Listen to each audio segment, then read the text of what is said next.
bạnបងប្អូនពេលនេះគឺក្រុមហ៊ុនថៃធំកំពុងតែលួចកែប្រែដាក់អក្សរខ្មែរនៅលើផលិតផលរបស់ខ្លួនឯងទាំងអស់ដើម្បីនាំចូលមកស្រុកខ្មែរទៀតបាទចាំបងប្អូនអរគ្នាមើលវីដេអូនេះឲ្យចប់បាទគឺខ្ញុំបាទនឹងបរិយាយបន្តទៀតបាទបន្ទាប់ពីថៃជាមួយកម្ពុជាបាទបាន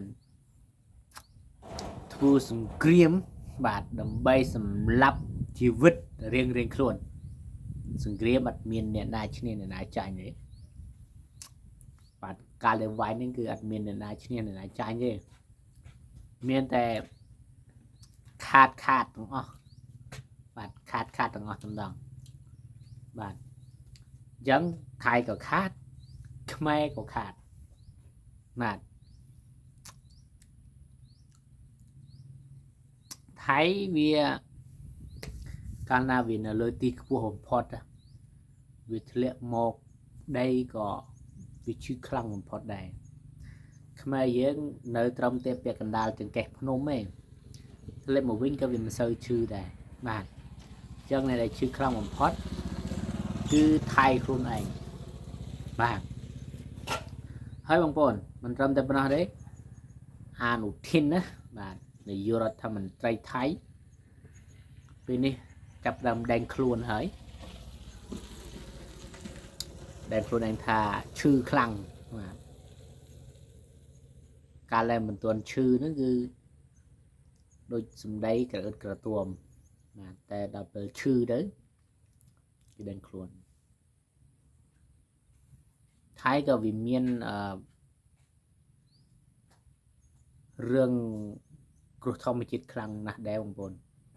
គឺនៅក្នុងខេត្តសង្ក្លាទីក្រុងហាតយ៉ៃរបស់ថៃបាទក្នុងទីក្រុងហាតយ៉ៃរបស់ខេត្តសង្ក្លាគឺលិចខ្លាំងតម្លងលិចទេបងប្អូនហើយខ្ញុំបាទសូមរំលឹកមកវិញថាអនុทินបាននិយាយថានឹងបញ្ចប់ចំនួនជារៀងរហូតជាមួយប្រទេសជុំវិញរបស់ថៃបាទព្រោះឯនៅពេលដែលខ្លួនឯងសង្គ្រាមចេះ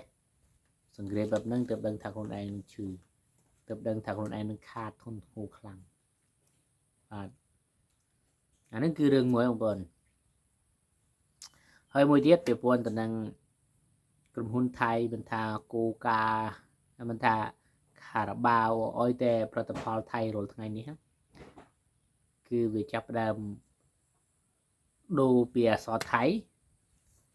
មកសរសេរជាលាយលក្ខណ៍អក្សររបស់ខ្មែរយើងបាទដើម្បីបិទបាំងផ្នែករបស់ប្រជាជនកម្ពុជាបាទនៅក្នុងការជួញដូរទំនិញព្រោះរាល់ថ្ងៃនេះគឺចរិតរបស់ខ្មែរយើងចាប់ផ្ដើមអត់ទូចិត្តថៃផលិតផលរបស់ថៃនាំគ្នាធ្វើពិធីការទំនិញរបស់ថៃគ្រប់សារពើទាំងស្រុងតំដងដូច្នេះហើយបានជាថៃក្រុមហ៊ុនថៃធំចាប់ផ្ដើមកែអក្សរដាក់អក្សរខ្មែរយើងឡើងវិញទាំងអស់បាទដើម្បីនាំចូលមកស្រុកខ្មែរអញ្ចឹងវាដឹងថាខ្លួនឯងលក់អត់ចេញលក់អត់ដាច់អញ្ចឹងវាដឹងហើយអ្នករុស្ស៊ីវាឆ្លាតណាបងប្អូនវាមិនល្ងងទេបងប្អូនណាបាទវាអត់ល្ងងទេបាទពួកអីវារុស្ស៊ីគឺដោយសារជាតិនិយមរបស់ខ្មែរយើងវាធ្វើឲ្យក្រុមហ៊ុនថៃមួយចំនួនបាត់បង់ទីផ្សារក្នុងស្រុកកម្ពុជាក្នុងប្រទេសកម្ពុជាទាំងអស់តែម្ដងអញ្ចឹងវាកែហើយបងប្អូនណាបាទវាកែអក្សរហើយវាកែទាំងបាកូដកែទាំងអក្សរអីក៏វាកែទាំងអស់បាទវាអត់ទុកទេបាទអញ្ចឹងដើម្បី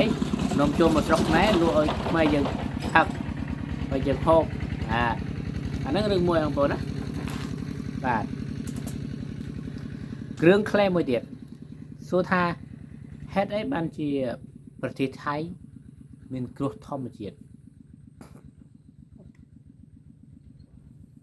បាទបើសិនជាបងប្អូនអ្នកគ្នាបានមើលទូរទស្សន៍ថៃមើលអ្នកវិទ្យាសាស្ត្រថៃគឺបងប្អូនអ្នកគ្នានឹងដឹងបាទបកស្រាយនេះគឺខ្ញុំបាទមើលវីដេអូភាសាថៃបកប្រែជូនបងប្អូនទាំងគ្នាណាបាទហើយបានជាថៃនឹងទឹកលិចទឹកគ្រោះចំនួនខ្លាំងគឺថៃវាស្ថិតនៅក្នុងគេហៅថាទីទំនាបបងប្អូនខេត្តសង្ក្លាហ្នឹងណាបែរខំខេត្តសង្ក្លាហើយនឹងទន្លេចៅប្រយ៉ាបាទទន្លេចៅប្រយ៉ាហើយទន្លេចៅប្រយ៉ាហ្នឹងគឺវាមានទឹកក្នុងនឹងស្រាប់ច្រើនហើយដល់ពេលវាភ្លៀងវាព្យុះទៀតវាហូរចូលចាក់ចូលគ្នាណាបាទដល់ពេលវាហូរចាក់ចូលគ្នាអាកន្លែង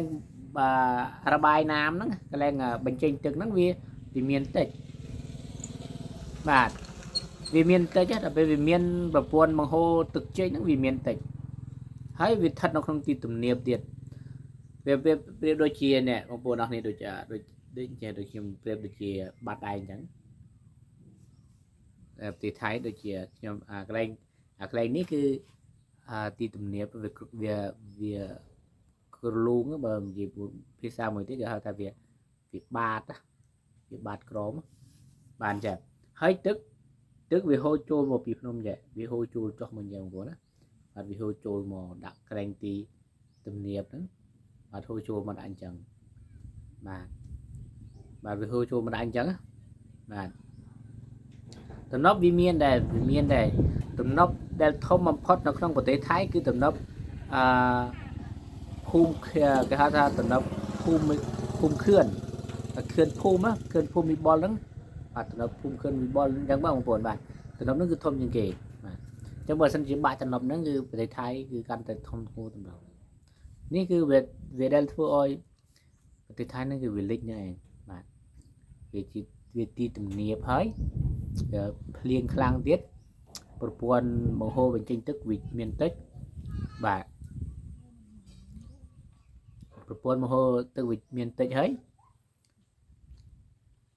គឺវាភ្លៀងខ្លាំងទៀតបាទអញ្ចឹងវាធ្វើឲ្យលិចដំណឹងប៉ុន្តែមិនដឹងថាវាជាបាបកម្មឬក៏យ៉ាងម៉េចបងប្អូនណាវាបាបកម្មនឹងខ្មែរឬក៏យ៉ាងណាថៃបាទសង្ស័យបាបកម្មក៏មិនដឹងដោយសារវាបាញ់ប្រាសាទធ្វើបាបជាជនខ្មែរពេកបាទអាហ្នឹងគឺជាបាបកម្មឬក៏យ៉ាងម៉េចថៃពេលខែប្រាំងជួបគ្រោះរញ្ជួយដីពេលខែវស្សាជួបជាមួយនឹងគ្រោះទឹកជំនន់បាទបើសិនជាទឹកដីថៃនៅតែមានបញ្ហាបែបនេះរហូតណាបងប្អូនដឹងឲ្យចង់បានទឹកដីខ្